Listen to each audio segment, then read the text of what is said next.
destination for in-depth, week-to-week analysis of every NFL game. I am your host, Robert Pickford Jr.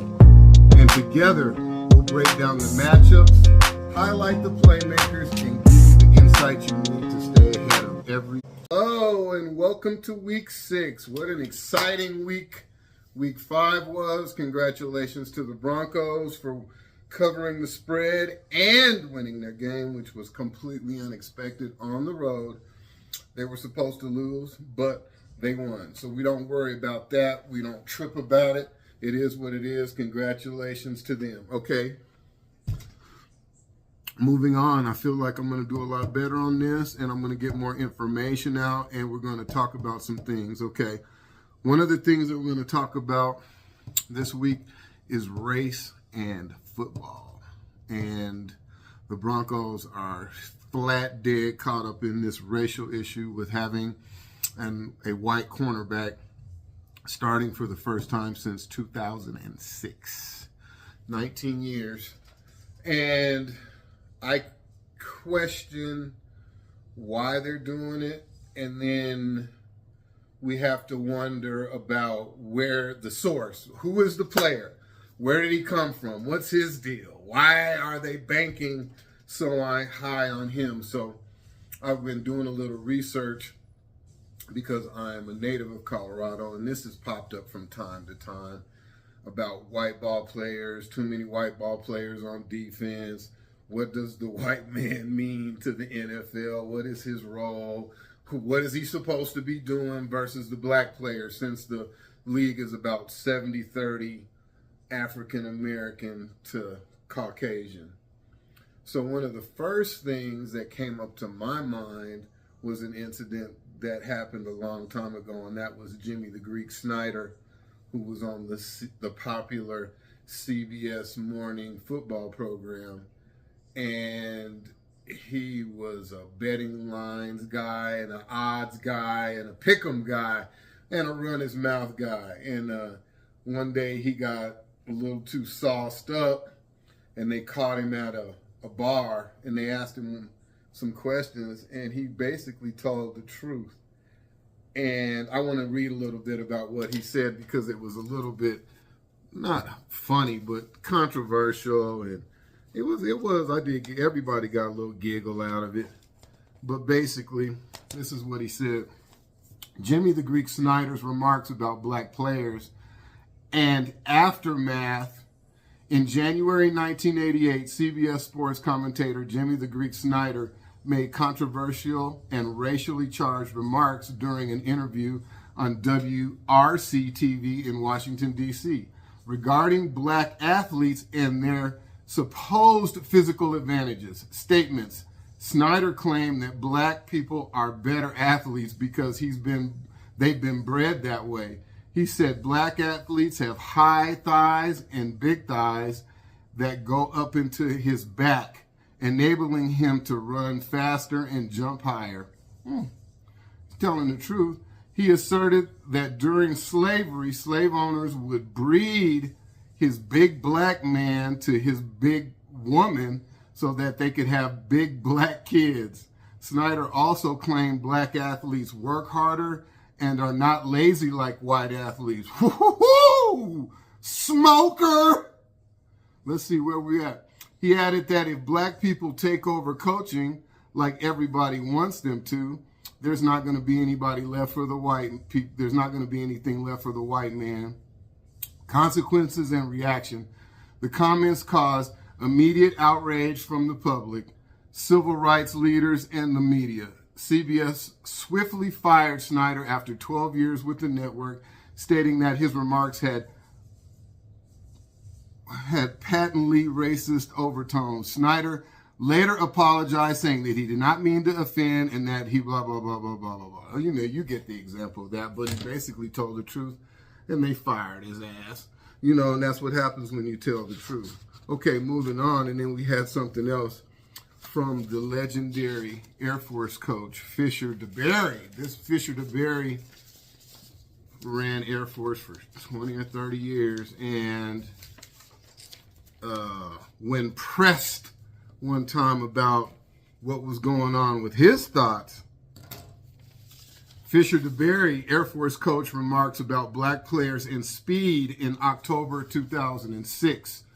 After a 48-10 loss to TCU, Air Force coach Fisher DeBerry made controversial comments about black players and their speed. He stated that TCU had a lot of African-American players. They had a lot more African-American players than we did, and that they ran a lot faster than we did. In other words, they were bringing that smoke. Okay, he added, African-American kids can run very well. We got you on that one. That doesn't mean that Caucasian kids, i.e. Christian McCaffrey, can't run. But it's very obvious to me that they run extremely well. These remarks were widely criticized, of course, because they were the truth, and led to a formal reprimand from the Air Force Academy, which called his comments inappropriate and inconsistent with the institution's values. Okay, so there you have it. All right, so then we go, I pulled up a little bit more information here, and this brings us into Riley Moss himself, the subject. And because I was curious about him, I was like, who is this dude? Because basically Iowa had a track team with a bunch of white dudes on it. And Philadelphia got a couple of them, and we got one of them. And the dudes that Philadelphia got, they just seem to be a little bit better. Cooper DeJean, that dude is off the hook. But he's also being played in the right position. They don't have him playing corner and covering the fastest dudes in the NFL. So, doesn't that make sense to you? Okay, which means Riley Moss is out of position. That's why I'm not happy with the Denver Broncos coaching staff. I'm not happy with the defense. I think a lot of it's political, like playing Alex Singleton. You can't tell me Alex Singleton makes a lot of tackles, but he's just goddamn 2 steps slow. I mean, when people are running into you, of course the middle linebacker is making a lot of contact with people. He's roaming free in the middle, and he's free to make the most amount of tackles. Okay? Most people are either rushing upfield as fast as they can in a blind rage, or they're running backwards covering the fastest people on the field. The middle guys are supposed to be the knockers. He ain't no knocker, okay? So then we got Riley Moss. His full name is Riley Moss, born March 3rd, 2000, in Anchorie, Iowa. His height is 6 foot 193, which basically just means he's in good shape.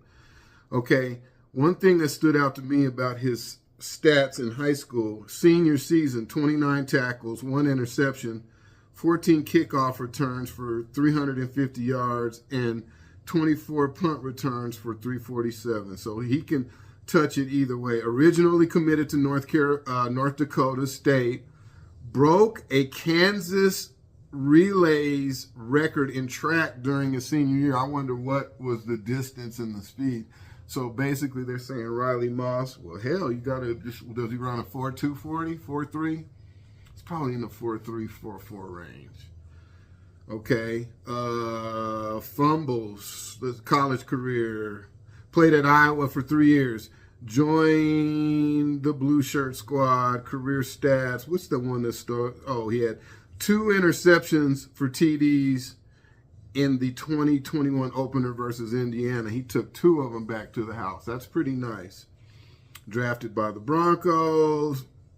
See, they picked him up in the 3rd round. They think a 3rd round dude, they just going to throw him out there, and he just going to cover Tariq Hill and Hollywood and Schmoot and Scoot and Boot. Not Worthy from the Chiefs. And that old brother from San Diego already ate his ass up in that last drive. That's why they lost the game against the Chargers. Call them San Diego, the Los Angeles Chargers. He's the first white cornerback to start in the NFL since Jason Sehorn. 2000 and is that 9 or is that 3? Yikes! 2003, first white cornerback to record an interception since Sehorn. 2002, going on a quarter of a century. All right, approaches each game expecting to be tested. I tell you what, he does look really good considering how they're screwing him. He could really tear ass up if they would put him at nickel. They could even do backup corner, okay, but not full-time corner. And the Broncos got a brand new corner. The dude is Spider-Man from Texas, their #1 draft pick, and a high #1, like he's in the top 20. Okay, moving right along. We're going into the New York Jets versus the Denver Broncos. Facts and history. The Jets and the Broncos have faced each other 42 times, including one postseason meeting. I remember that one. That was a close game. The Broncos led with 23 wins. The Broncos lead with 23 wins. The Jets have 18 wins, and there's one tie. In their last 10 games, the Jets have a 4-6 record. That means the Broncos are slightly ahead. Notable games in 24, Broncos beat the Jets 10-9 in a defensive struggle. Oh, that was gay.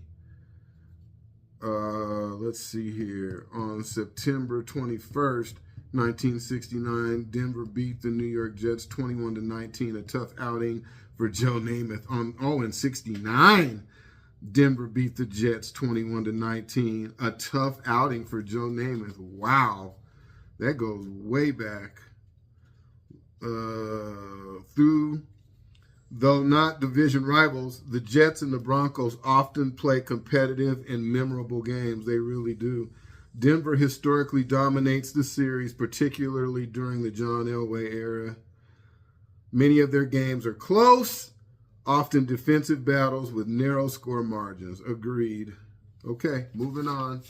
New York Jets versus Denver Broncos. Injury report. The Broncos are fudging on their report. They finally snuck in that tight end from that they picked up from Jacksonville. What is that kid's name?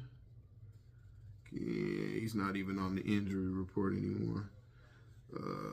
A litany and a list of people on the injury report. For Denver, let's just go over this real quick. Ben Powers, Lucas Kroll, Nick Garigulo, Dre Greenlaw out again, Malcolm Roach, Drew Sanders, Michael Burton, Nate Atkins, Nick Bonitto, wrist injury. Oh, shit. Okay. And Jonah Ellis. So both of their starting linebackers are dinged. New York Jets, Michael Carter II, Kene Ngannou, Jermaine Johnson, Alan Lazard, Kiko Maloga, Malgoa, okay, not Malgoa, Braylon Allen, Marcelano McCray, Quincy Williams, Elijah Tucker, Irvin Charles, Mason Taylor, Jarvis Brownlee, and John Simpson. Jeez, the whole team. Okay, betting notes and predictions for the Broncos. Obviously, let's talk about the venue. They're playing in England. The Broncos have been there this whole entire week, which is sweet. I think that's one of the cool things about being a Denver Bronco is getting to eat all the best food. You get to travel. Everybody's kissing your rear end. You know what? As long as you're not a drug addict or an insane person, you can really make a lot out of that. You can really make some contacts and meet a lot of cool people. The women would just be unbelievable. The women and the food, okay? So, moving on to that, it's really not a home game for anybody. They're over there trying to get acclimated. I'm sure a few of them are going to get sick. You know, stomachs, vomiting, a lot of flus and sinus problems from traveling on think about it, you're locked into an airtight tube for 12 hours with other people breathing their oxygen, so you're going to get sick. That's why they go over there so early. So we'll see how this works. Broncos are favored by 7 points. It's money line. I don't even care about that. Total over and under, meaning the total amount of points to be scored is going to be somewhere between 41.5 and 43. That makes sense. That's roughly about 20 points per team. Broncos come in after a comeback win versus the Eagles. I cannot believe they won that game.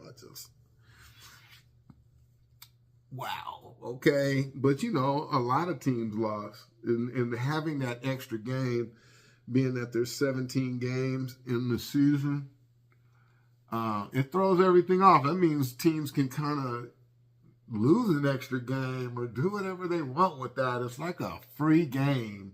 It's like if you want to dominate your division, if you want to be on top, go ahead and win the game. If you don't care, like Cleveland, Cincinnati, New Orleans, I would throw Carolina in there, but they're starting to win a little bit. Carolina, you don't win that extra game. You don't give a shit. You're just like, okay. Try to keep everyone from getting hurt, okay? That's what you're thinking. Game played in London on a neutral field. That's when that happens, when somebody's losing a home game. Jets defense struggling. Oh, I forgot they're 0-4. So picking the Broncos is not a stretch. Not at all a stretch. All right. Picking the Broncos is not a stretch at all in this week. Okay, we're going to go over our picks. All right. Tonight, Philadelphia at New York. Futile. New York's efforts are futile. They're playing a little better, but they're just playing fat, slow, stupid, just like their coach. Okay. Denver at New York. Denver. Los Angeles Rams at Baltimore Rams. Cowboys at Carolina. Cowboys. Cardinals at Colts. No faith in the Cardinals. They suck. That's just a horrible team. Seahawks at Jacksonville. I got to take the Hawks, even though the Jags are playing better. Chargers at Miami. Chargers. Browns. I will never pick the Cleveland Browns. F that racist, crazy, weird team. Chargers at Pittsburgh. Pittsburgh. 49ers at Tampa. I like Tampa. Baker Mayfield's a little weird, leprechaun-looking self. He's a nice kid. He can really throw it. He can get down. All right. Tennessee at Raiders. I like how Tennessee won last week. They can't beat the Raiders at home. Cincinnati at Green Bay. Green Bay. I love the New England. I love the New England Patriots. Okay, we got New England at New Orleans. We can like them now without a bunch of bandwagon ass weirdos. Oh, I love the Patriots. Let's just be able to like all the teams. You know what I'm saying? But there's some that we're just not going to be able to like.